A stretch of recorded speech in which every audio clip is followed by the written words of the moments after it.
Yo soy Andrea Guicochea Maldonado y les doy la bienvenida a esta clase sobre anticoagulantes, específicamente la warfarina. Además, quiero agradecerle a mi asesor por orientarme para traerles el día de hoy esta clase. Vamos a comenzar. ¿Has escuchado hablar de la famosa warfarina? Yo creo que sí te la has encontrado en algún libro o simplemente la has escuchado y a tu cabeza vengan palabras como sangre, coágulo, trombo, interacciones con otros medicamentos. ¿Será un anticoagulante o es un antiplaquetario? Bueno, a lo largo de toda esta clase vamos a responder esas dudas y vamos a integrar todos esos conceptos.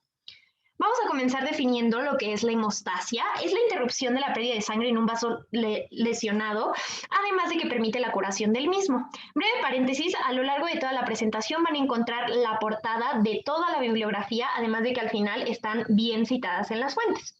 Se cierra paréntesis. Entonces, esta hemostasia es un mecanismo de alto valor biológico que nos protege de la pérdida de sangre.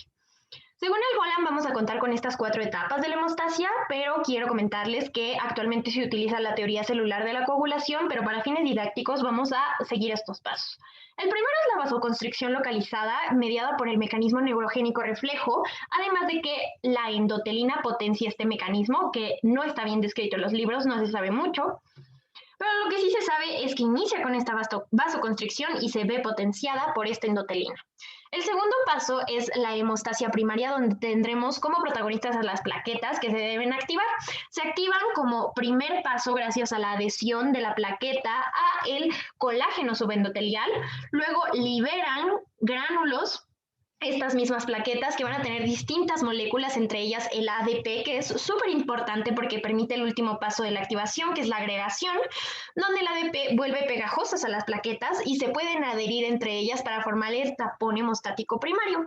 Después viene la hemostasia secundaria, donde vamos a tener a la famosísima cascada de coagulación, que es un mecanismo muy complejo donde va a haber enzimas que inicialmente estén inactivas y después se van a activar gracias a un sistema de retroalimentación positiva que va a tener como resultado final la activación de la trombina.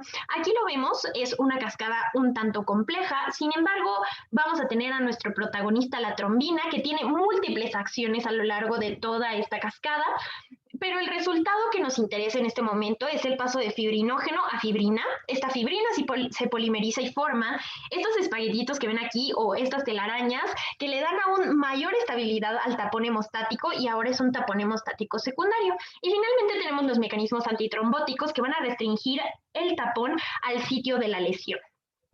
¿Por qué? Porque no queremos que tengamos demasiada hemostasia, ya que esto causa trombosis, pero tampoco queremos que haya tan poquita.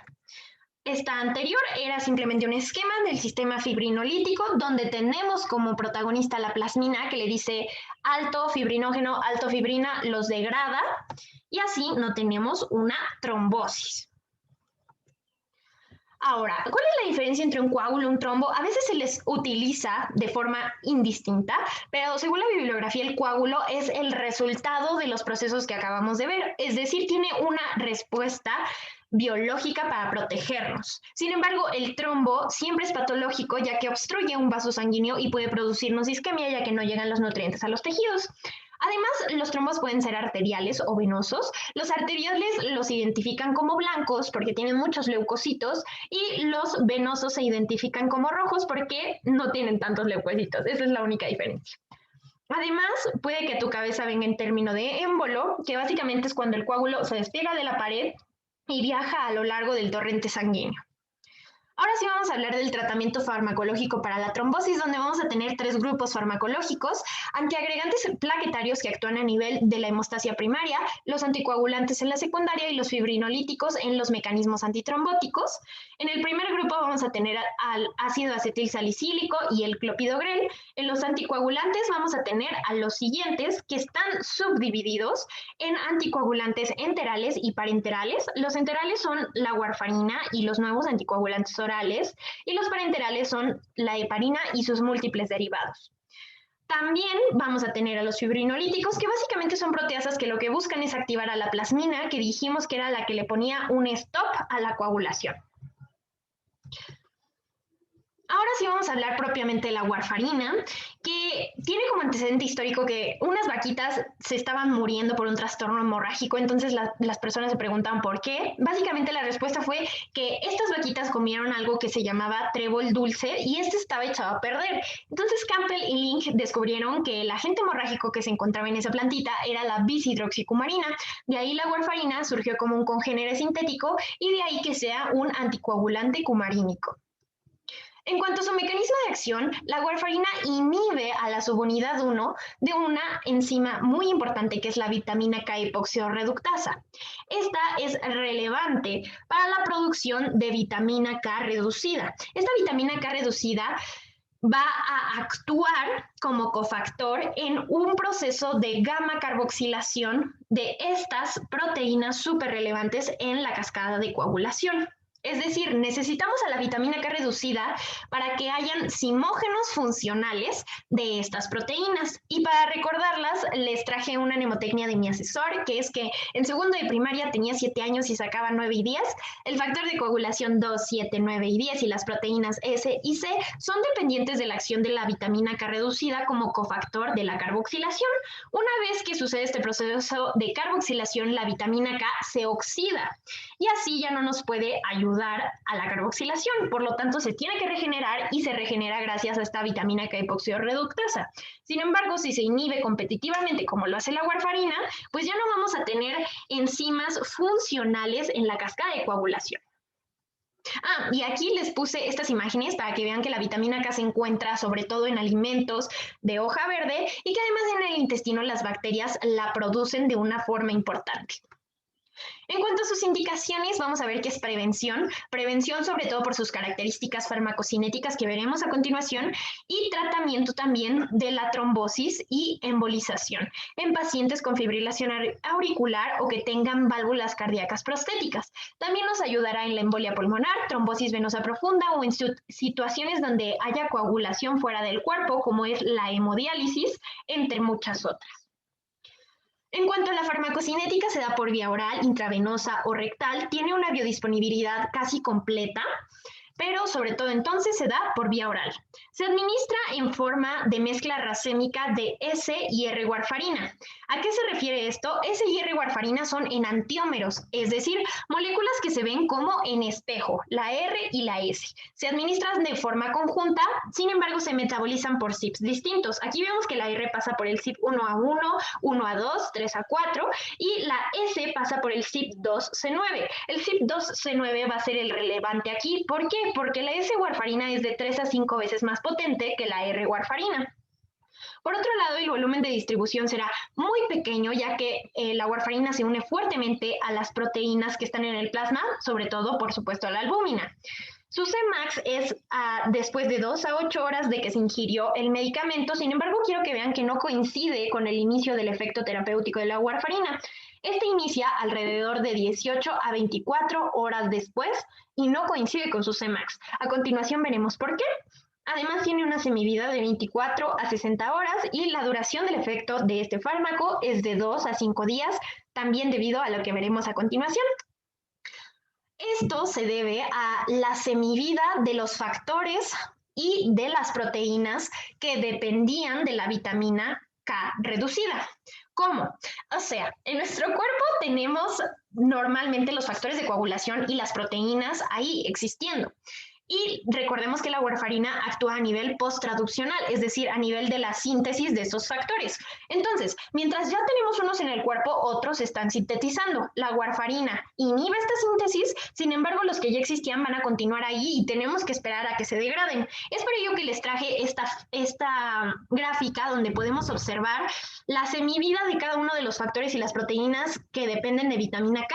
Vemos que la primera en degradarse es el factor 7 y el último es la protrombina después de 50 horas. Es por ello que el efecto farmacológico máximo de la warfarina sucede hasta 2 días después de su administración.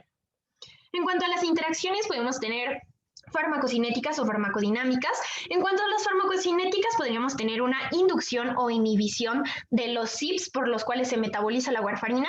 Ya sabemos que si se induce un CYP, se va a disminuir el efecto de la warfarina, pero si se inhibe este metabolismo, este CYP, pues va a aumentar el efecto de la warfarina. En cuanto a la competencia y la unión a proteínas plasmáticas, recordemos que la warfarina se une mucho a la albúmina, pero si llega otro fármaco que también se quiere unir a la albúmina, pues empuja la warfarina y la warfarina se queda libre. Y entre más warfarina haya libre, más efecto va a haber, llegando incluso a ser tóxico. También podemos encontrar polimorfismos en el CYP2C9, que les dije que es el más relevante, donde los polimorfismos más comunes son estos y disminuyen la actividad del CYP. En cuanto a las interacciones farmacodinámicas, podemos tener sinergismos, antagonismo competitivo, por ejemplo, con la vitamina K. Si tú ingieres muchos alimentos que tengan vitamina K, va a haber un antagonismo con la warfarina o una resistencia hereditaria por polimorfismos en la enzima donde actúa la warfarina, también es algo común, así que hay que tenerlo en cuenta. Aquí les traigo unas tablas con ejemplos de fármacos que potencian o que disminuyen el efecto de la warfarina. Aquí en los que potencian tenemos el hidrato de coral porque justamente desplaza la warfarina de la albúmina y hay más warfarina libre. La miodarona, el clopidogrel y el etanol, que son inhibidores de CYP, entonces hay mayor efecto de warfarina. Antibióticos de amplio espectro, ¿por qué? Porque estos eliminan las bacterias que estaban en el intestino, que recordemos que producían vitamina K. Entonces, entre menos vitamina K haya, pues más efecto anticoagulante va a haber. Los anabólicos esteroideos también potencian el efecto de la warfarina y en cuanto a los que lo disminuyen tenemos a la colestiramina a nivel gastrointestinal, ya que inhibe su absorción. Barbitúricos, carbamazepina, fenitoína y rifampicina son inductores de CYP, entonces se metaboliza rápido la warfarina y no tiene tanto efecto, entonces disminuye. Y la vitamina K, como les dije anteriormente, también por un antagonismo competitivo. En cuanto a los efectos adversos, el principal es la hemorragia y es por eso que tenemos que cuidar mucho a este fármaco. Para ello se inventó el INR, que es la razón normalizada internacional del tiempo de protrombina, que básicamente es un índice muy personalizado para nuestro paciente, pero que también busca ser estandarizado a nivel mundial. El rango terapéutico que se utiliza es entre 2 y 3, pero también para los pacientes que usan prótesis valvular es entre 2.5 y 3.5. Puede variar dependiendo de nuestro paciente. El tratamiento, si es que se llega a pasar el efecto de la warfarina, puede ser retirar la warfarina o si es muy severo, podemos administrar vitamina K, ya sea oral o parenteral, plasma fresco o concentrados de factores de coagulación.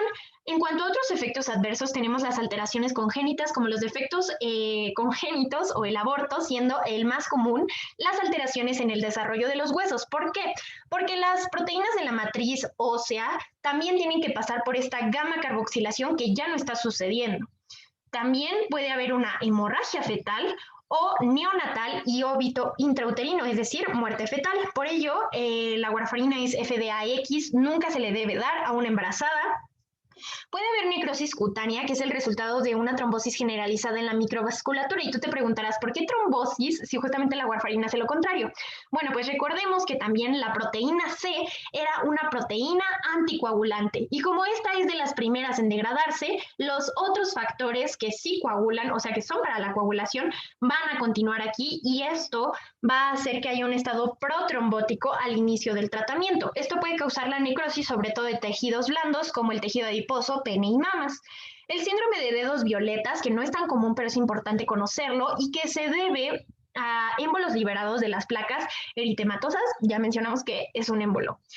Otros podría ser la alopecia y el aumento del riesgo de fractura, también por lo que les comenté de las proteínas de la matriz ósea. Entre las contraindicaciones no las voy a leer todas porque de verdad son muchas, pero quiero que sigan la lógica de que situaciones donde nuestro paciente sea propenso a una hemorragia nunca se debe juntar con warfarina. O sea, si de por sí ya la warfarina tiene como efecto adverso la hemorragia, que tengamos situaciones concomitantes que aumentan este riesgo es súper contraindicado. Entonces, siempre sigan esa lógica y, por supuesto, el embarazo.